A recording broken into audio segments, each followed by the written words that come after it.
Good afternoon, everybody. Here it is, Philly Debatable on a Thursday, August the 31st. Only 31 days in the month of August. Sad to see the summer go, but here we are.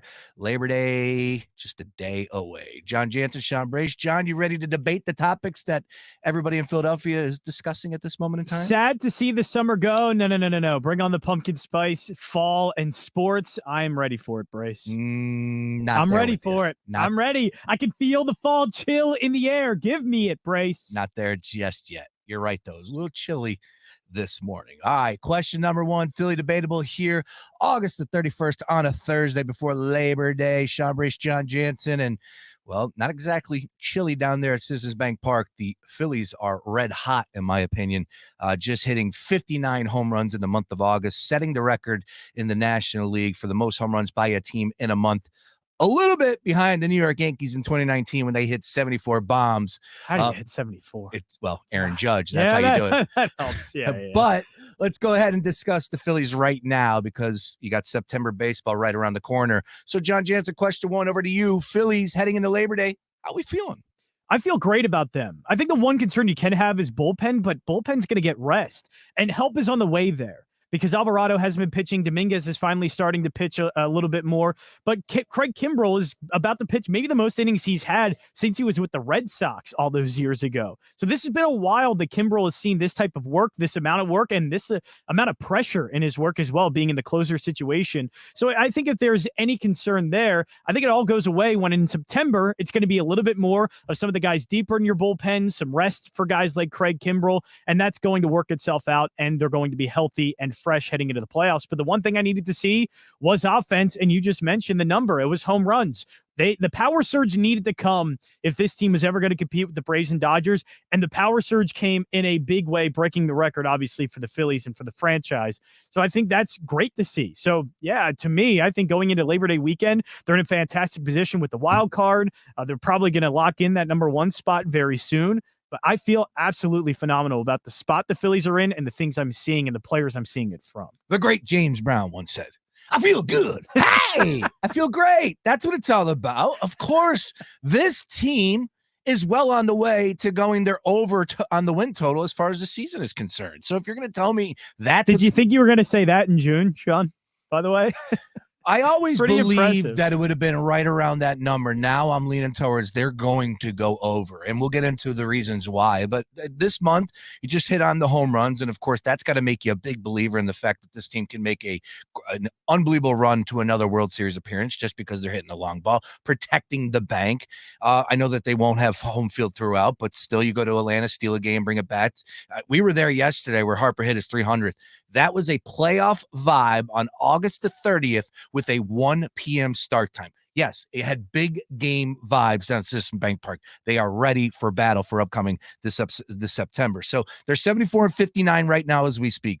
They went 16-13 over their last 29 games. If they go 16-13 over their next 29 games, they will go over the 90-win mark. That's very realistic. That would be the first time since 2011. And remember, we were used to winning a lot here in Philadelphia because 08, 09, 10, and 11, they won 90-plus games in each of those seasons. So that should tell you where they stand in the pecking order of great Phillies teams in previous years. Now, on the schedule for September, while I'm a big believer, a bunch of bad teams. The Padres, the Marlins, the Cardinals, the Pirates, the Mets 2 times. Of course, they got the Brewers coming in this weekend and a tough matchup against the Braves. But still, I like the way this team is hitting, bring on anybody and everybody. And we just came back from Vegas, and what was the one team everybody was talking about there? All the sharp opinions, the Phillies. Believe it.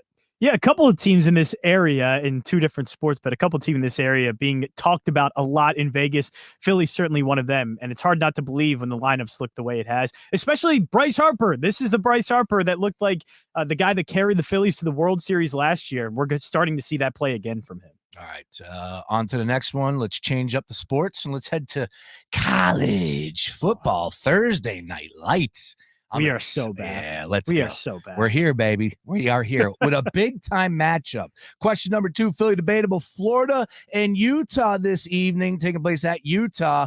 This says on the screen 6.5. Guess what? That number is now down to 5. So simple question here, Philly Debatable, Florida +5 or Utah minus the 5. I'll go first on this one. Line is down because Cam Rising essentially will not be playing in this game. Of course, hurt his ACL in the Rose Bowl last year. He was at 18-6 as a starter, real deal, and a guy that was a leader of the team, not just on offense. You're talking about just the full team looking at Cam Rising. So right now, you're losing Rising, who led this team to back-to-back seasons of 10-plus wins, a guy that's thrown over 46 touchdowns and Pac-12 championships. So, of course, when you lose that type of leader, your starting quarterback, that number is going to come down. Does that mean a slam dunk for the Gators? No, not so fast, in the words of the great Lee Corso, because Barnes is now stepping in. He did play. He relieved Cam Rising when he got hurt. So this guy isn't going to be shook of the big time moment. But man, to me, the story is about Graham Mertz and Florida. I believe in Billy Napier. I know the SEC is not the Sun Belt. I understand that. But I do think that this guy has a system, and for a lack of a better comparison, guys like Jim Tressel, they have systems, right? And it translates to the other conferences, to Division I, whether it's D3. I do believe in Billy Napier. Now, 5.5 was their win total this year. So if they open up tonight with a loss, that's going to be some uncomfortable conversations starting tomorrow for Billy Napier and Florida down in Gainesville. But I don't think that that's the case. I'll tell you right now, I like them outright tonight. I know the Utes defense is no joke, but I kind of was leaning the under actually on the 44. But if you're going to give me 5, I'm going to roll with Graham Mertz and the offense for Florida to keep it close and maybe go up there and come away with the dub. Yeah, this is one. It's just whatever number you get, because it was at 6.5 not too long ago. It's been down to 4.5 and now up to 5 again. So the number's moving around a lot.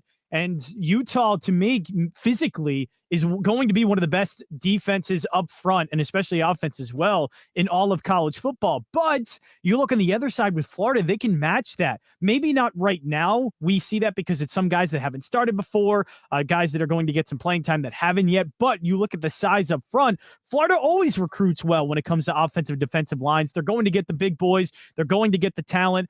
It's just that, can it match it physically? Can they match that physically in week 1 in Utah, which, by the way, Florida has not played a non-conference game on the road outside of Florida in over 30 years. The last time was in Syracuse. So Florida is in a not familiar position with the coach in his second year. Even without their quarterback for Utah, I think I can lean on Kyle Whittingham and the veteran leadership there. Again, I think up front, they're going to be very physical, very good against the two-headed monster that Florida has at running back. The tough thing is, this is probably going to be a low-scoring game. I would lean the under in this game. Me too. That's why the spread's difficult for me. But if it goes down to 4.5, even 5, I could give some attention to. But if it ever goes back down to 4.5, Utah is the play for me. Just at home, I like them. This is a better spot for them, I think, here in this week 1 match. So lock you in. If it's 5, you're going who?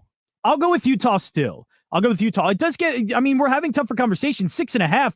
I thought Florida. That was the lean for me. Wasn't going to bet it, but the lean for me, it just, did it go down too far? What's too much here for this Utah team to cover? Is 5 still too much? Is 4.5 too much? But I think once you get closer to that number, once it gets shorter, it does make me want to bet Utah, especially at that 4.5. Tough place to go up and win. In fact, very tough. Very good atmosphere in college football. 14 straight home victories for the Utes.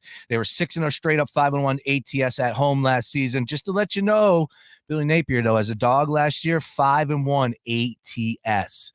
Thriving in that dog position. So we'll see what happens this evening. Game 1. Looking forward to tonight's action. All right. Question number 3, Philly Debatable, Sean Brace, Jon Jansen. Speaking of college football, over to you, John. Give me your final 4 after it's all said and done this year in college football. The college football playoff will feature who? And oh, by the way, next year we get 12, right? We get 12 teams. Yeah. This year, the final season for 4. Who you got? Feels a lot tougher to do it this year than last year, even though we did have some surprises, TCU last season. And there are some teams we're already looking at for surprises, one of those being Penn State. I think they make the college football playoff. I'll put Penn State in there. They're the number 4 seed. Number 3, I'll take Clemson. I think they go undefeated in the ACC. They get the big win against Florida State. Clemson's defense, though, up front, they were good last year. I think they take that next step, being what they were when they made all those college football playoffs. That was elite defense. Paired with a good quarterback, Klubnik, I think will be just fine. Going to a spread offense and Garrett Riley, the modernized version of the offense there for Clemson's going to do wonders for Klubnik. So I like Clemson at 3. Number 2, Georgia, I'm going to take Georgia. They're dealing with the new quarterback, but Carson Beck looks like he can spin it. Defense is going to be good. Probably a loss in there, but I think Michigan could run the table again, get that number 1 seed. Michigan has all of the things that are for sure. They have the quarterback still in place, the running back still in place. They're going to be great defensively up front again, and that's going to probably cause fits for Ohio State when those teams do play. Michigan, it just seems like coming into the season is the one with the least question marks, and I think Jim Harbaugh does get it done. There's confidence in that program now. They've won the big games now, and I don't think they're fearful of any opponent. They're probably embarrassed a bit by that TCU loss, so I think Michigan comes out with a vengeance this season, and I think they get the 1 seed. Interesting. So your final 4 one more time for the people in the back. Michigan 1, Georgia 2, Clemson 3, and Penn State in the final seed. Guess what? We got one team that's different. Oh, wow. One team? Georgia runs the table. That schedule, tell me where the L comes in. Tell me, right? Cupcake. It's easy. Georgia, they're back in it, and they might win 3 straight national championships. I know that might not be exciting for some people, but remember, last year Ohio State had them on the ropes and could have very well beat them if Marvin Harrison Jr. didn't get hurt. Michigan, just look at the studs they're returning. 81% of production from last year is back for the Wolverines, and including that backfield with Corum and Edwards. Watch out. And CJ Stokes, I was reading about, they could have a 3-headed monster as if they need any more production right. from the running backs. Like, that's the issue, is you're not going to be able to stop them on the ground. And again, just look at that schedule. It comes down again to the final game of the regular season against Ohio State, in my opinion. Number 3 for me, LSU. I'm going LSU here because my family, Brian Kelly, is a real deal coach. And I'm not sitting here telling you that they're going to win a national championship, because he's never done that before with Notre Dame. And but man, he wins anywhere he goes, and he's a hell of a ball coach, offensive mind. Jaden Daniels is a monster. Led college football rushing from the quarterback position. They got a great defense. It's LSU.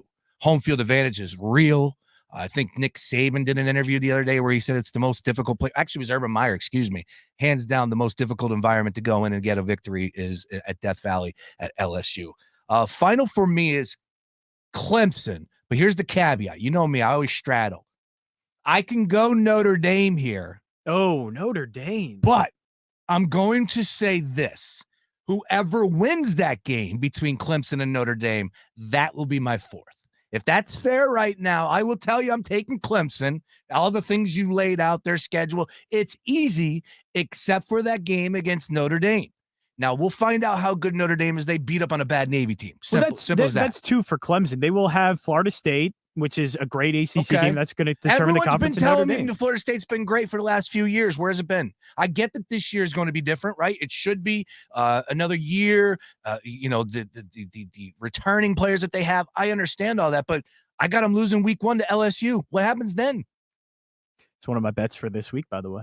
Are you taking Florida State? Tigers. Okay. Go Tigers. Oh, well then, like I said, if they lose week 1, aren't they cooked? Yeah. I mean, it's a very difficult position to get yourself out of. Yeah. I mean, the one loss to have is going to be pretty good if it's just LSU, but Fair. You're starting your season on a foot where you lose, and then the pressure mounts in a game like Clemson. Then really it's all on one game. If you lose to Clemson, you are officially done in any kind of playoff discussion. And so I think the pressure will be too much, while Clemson has felt that pressure now, for the last 5 to 7 years, they felt that. Well, again, that's going to be a big time game in Orlando on Sunday night. I forget. Is that Sunday night? That's a Sunday night game. Yeah, Sunday night game. Excuse me. And one thing that we do know is big time Sunday night football. Jaden Daniels was running for his life last year. So if LSU can protect him a little bit better this year, which I would imagine was a big number or a big note on the chalkboard throughout the course of the offseason, must protect Daniels at the quarterback position. we'll see. Yeah, and I think Daniels is the one that has more room for growth than Jordan Travis. Travis has been in that system with Florida State for a while. He's played a lot of football. Jane Daniels has played a lot, and he's been in college football for a while, but he was with Herm Edwards at first, and it was a mess at the end of that. And then he had the transfer to LSU. LSU was dealing with a bunch of different of their own turmoil with Ed Orgeron out and Brian Kelly going in. So this is the first time in a while that Jane Daniels is going into an offseason and into a season kind of with stability and with an organization or program that he's been with for a couple of years, knows the system, and not having to deal with any of the outside noise. This is the first season in quite a while that he's going in, I think, probably feeling the best about himself. On to the next one, Philly Debatable. Top storyline in the NFL right now as we head into the Labor Day weekend, and we all watch nothing but college football with the season opener for the NFL on Thursday night with the Detroit Lions and the Kansas City Chiefs, and that number has now dropped down a little bit on DraftKings Sportsbook. I think I saw 6, if I'm not mistaken, for the opener on Thursday night. Right now, 6.5. All right, so back up to 6.5. Anyways, all right, top storyline right now for me. I'll go first on this one. Look, I could sit here and Jonathan Taylor, but he's on the PUP list, and no matter if he gets traded, I don't think you can remove him from that. I think he's going to be out for the next 4 weeks, and I don't know if he gets dealt. I just don't see that happening at this point in time. We shall see. I hope he ends up playing for the Indianapolis Colts, especially for anybody that did take him already in those early not drafts. with the Colts, please. Well, we'll see how that one plays out. However, top storyline for me, it's got to be on the AFC side, and it has to be who will step up and finally knock Kansas City off the top, right? Like, they have been so dominant. And even when they've showed some spots where it's like, you know what, they might be leaking in a little bit of oil. No, they're just bored of the regular season. That's a team that competes for Super Bowls. So you're going to catch them slipping from time to time. But come on, that door's got to be wide open with what they're going through right now with Chris Jones, talking about week 8. You won't see me till then. I think he's a man of his word. We'll see how that one plays out. But the wide receivers, I get it. You didn't need anybody else if you had Travis Kelce and Mahomes throwing the rock. But everybody's a year older.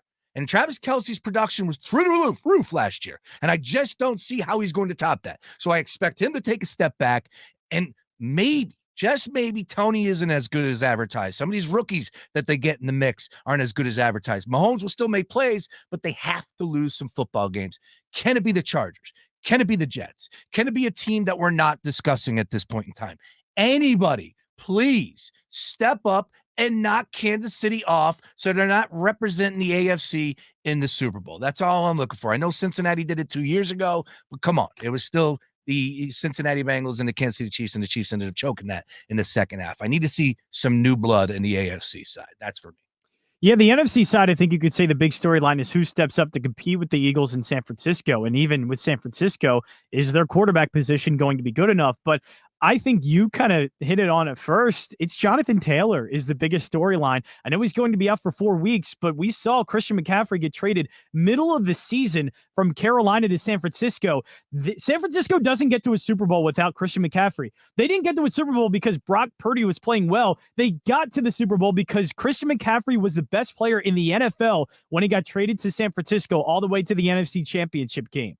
That was a huge piece to get in the middle of the season. Now there's this huge piece, this huge chip on the sidelines in Indianapolis that can make such an impact if he were to be traded. And I think that is going to change. It obviously depends because Christian McCaffrey landed in a situation where he was going to compete for an NFC championship. But there's a situation that Jonathan Taylor could land to, maybe in the NFC, like we've been talking about, who can step up. What if the NFC and the NFC East, Dallas is looking for a running back? Tony Pollard doesn't end up with the production that we think, and they get Jonathan Taylor in the middle of the season. That changes the game. Yeah, I got another team. Supposedly the Packers reached out. Packers too. Really, the Packers? That's a great spot. It could be. It obviously could be a great playmaker. Yes, yeah, 100%. It's just weird with A.J. Dillon there and also Aaron Jones. But hey, add them to the mix. Those two, but add them to the mix. You're right. So I just think that's such a big piece that's just kind of waiting there to be taken by a team. And we saw how much of an impact that could be with Christian McCaffrey going from Carolina to San Francisco. And I think that's intriguing heading into the year. Obviously, it's something we're not going to see play out for a while, probably not until we get to the trade deadline near week 8. But at least for me right now, that's the most interesting one. All right. On to the next one. Question number 5, and this is a fun one. As you can see on the screen, if you're watching along on our YouTube channel at Fox Sports The Gambler, folks, we have a friend by the name of Ty Edwards who does a fantastic job for all of our events behind the scenes. Dude's incredible. He's part of Give Us a Shot Network, rolling with Mike Powers and company. Well, he told us a couple weeks ago at our Swinging and Ding a golf outing that he was going to attempt to break the world record to eat the most world record watermelon. Now, 1,000,001 questions went up, and I didn't know if we're in the content game. Is this a play? Is this funny? Like, what is the deal behind this? And as always, I love when you get into these stereotypes. We all love it, right? Watermelon, you name it. Go down the list. I love watermelon. You love watermelon. We all love watermelon. It's so good. So here we are. Oh, nothing like summertime watermelon. Nice and fresh. And our juicy. guy Ty Edwards is going to step up to the plate tonight at 9 p.m. It's all over at Fox PHL Gambler. You'll see it on our Instagram page, all that. They're going live on their YouTube page at Give Us a Shot Network. And Ty Edwards is going to attempt to eat over 13.22 pounds of watermelon. And listen to this, in only 15 minutes of time. So, Jon Jansen, over to you. Question number 5. Could you eat 13 pounds of watermelon in 15 minutes? I don't think I could. Isn't that too juicy? Like, I feel like the water weight would just kind of bog you down. I don't know if you'd be able to retain all of that. So I would say no. I love watermelon too. I could eat watermelon all day. But a southern thing is, put salt on watermelon. Have you ever heard of that before? I have. Yeah, I tried that for the first time a while ago, and I was amazed by that. It was very good. But I'm sure salt intake wouldn't be good while you're eating this big, juicy 13 pounds of watermelon. I would say no way I'd be able to retain all of those fluids. Absolutely not. A gallon of water apparently equals 8.35 pounds. So that's the question that I have is it's nothing but water. Right. That'd be like trying to chug. Have you ever tried to chug water in that amount of time? That's tough. It's tough, right? Yeah. And I think you could hurt yourself too. I think you could. So I'm feeling like Ty, please. Yeah, I was about to say, do we have any safety measures here? Is he going to be all right? Apparently the mayor's going to be out there. Okay, the whole team's going to be out there. This is insane. Paramedics going to be out there. This is the real deal. This is a world record-breaking attempt for the Guinness Book of World Records. Has he been practicing? He has been practicing. Wow. He has revealed that he has been dedicating to training his mind and body for this remarkable feat. As part of his preparation, he has been consuming significant quantities of food to improve his digestion and stamina. Notably, Edwards has shared his instances where he has consumed over 4 pounds of salad, and another time he ate 8 pounds of watermelon during his training session. Oh my God. Ty, we're with you, baby. I can't do it. Let's go, Ty. I'll answer the question. Ty. I can't do it. No way. Jansen can't do it. How many pounds do you think you'd get in, though? But you could do it. Well, I was thinking, how many pounds of watermelon are an actual watermelon? Right. So I would say what? Maybe how much is a regular sized watermelon? A pound? A pound? 2 pounds? Let's just say 2 pounds. So could you eat That's a Google question. 6+ watermelons without the rind, right? Is that the rind, whatever it's called? Oh, he doesn't have to eat the rind. No, that's a good question. It's got to be scraped. Does that mean there's no pink? No pink in the middle? Whoa. The average weight lies between no. How heavy is a watermelon? A watermelon's 20. It can be 20 and 25 pounds. No, well, that's because they're talking about with the melon, the actual. So take that that's a good out. Point. Correct. So my wife will carve up the melon inside it and then spill it over and put it in this gigantic bowl. So I was trying to remember how heavy that was, but the bowl itself is heavy. So I don't know. I'm guessing we're pulling for Ty. Go and break the record. 9 p.m. tonight. Good luck. Go Ty. Let's go. Give Us a Shot Network on YouTube. It doesn't get any better than that. All right. Final 30 seconds here on Philly Debatable. Jon Jansen, over to you. You go first. Oh, I guess I'll have to do this about the Philadelphia Union. Every time it feels like they're starting to look like the 2022 versions of themselves. they end up looking like a shell of that. And they did so against Toronto, a team they should have beaten on the road. It was a disaster. So I don't know how to feel about the Union. That was a chance to lock up the second spot, or at least get a good edge in the second spot in the Eastern Conference, and they didn't take advantage of it. So there have just been overly big concerns over and over again this season that have risen for the Union, and this was another one. All right, 30 seconds over to me, and it's simple. We were in the house yesterday, and Bryce Harper is insane. It's unbelievable to see what he's doing right now, but just to take stock and inventory and everything he's been through from the start. We were discussing it in the stands yesterday where he didn't play high school ball. He went to JUCO at the age of 16 on the cover of Sports Illustrated, mashing as a catcher, playing first base, looking like a Gold Glove, and then hitting his 300th, kissing the jersey out there. It doesn't get any better than Bryce Harper here in Philadelphia. And I always thought it was somewhat over the top on pandering, but it's not. In my opinion right anymore. now, it's not. He's just been looking to find that city that embraces him, that cares about sports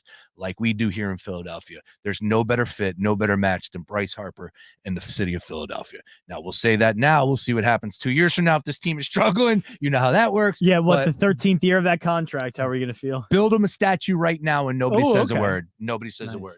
Right next to the Nick Foles one? Is that what we're doing? Yeah.